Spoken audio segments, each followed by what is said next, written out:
இன்னைக்கு நானும் என் தங்கச்சியும் எங்கே போயிருக்கோம்னா எங்களோட வயலுக்கு தாங்க. சின்ன வயசில் அடிக்கடி அப்பா கூட வயலுக்கு வரோன்னு சொல்லி அழுகுவோம். ஆனால் ரோட்டில் இருந்தே தூரமாக தெரியுது பார்த்தியா, அதுதான் நம்ம வயல்னு காமிச்சிட்டு வந்துடுவாங்க. கிட்ட போயெல்லாம் பார்த்ததில்ல. அப்பா இப்போ 2-3 நாளாக வயலுக்கு போகலை. பருத்தி தான் போட்டிருக்காங்க. எப்படி இருக்குன்னு பார்த்துட்டு வர சொல்லி போக சொல்லியிருந்தாங்க. ஏன் அப்பா போகலைன்னா, இது ஒரு அவேர்னஸாக வச்சுக்கோங்க. கிட்ஸுக்கு இப்போ வெயில் காலத்தில் தண்ணி சத்து ரொம்ப கம்மியாயிடுதுங்க. அதனால் வாமிட்டிங் இந்த மாதிரி ப்ராப்ளம்லாம் வரும்போது சுத்தமாக டீஹைட்ரேட் ஆகிட்டாங்க. எங்கள் வீட்டு குட்டி பையனுக்கும் அப்படி தான் ஆயிடுச்சு. ஸோ ஹாஸ்பிட்டல் போய் 2 நாள் ட்ரிப்ஸு போடுற மாதிரி சுச்சுவேஷன் வந்துருச்சு. ஸோ கிட்ஸுக்கு நிறைய தண்ணி கொடுத்து சேஃபாக பார்த்துக்கோங்க. இந்த வெயில் ரொம்பவே அவங்கள டீஹைட்ரேட் பண்ணுது.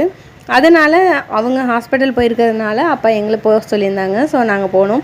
தண்ணியை பார்த்தது ரொம்ப ஆசையாக இருந்துச்சு. ஷரு இறங்கி குளின்னு சொன்னால் ஸ்டார்டிங்கில் கொஞ்சம் பயந்தான். அதுக்கப்புறம் வெளியிலே வரல, இன்னும் கொஞ்சம் நேரம்னு தண்ணியிலே குளிச்சுட்டு இருந்தான்.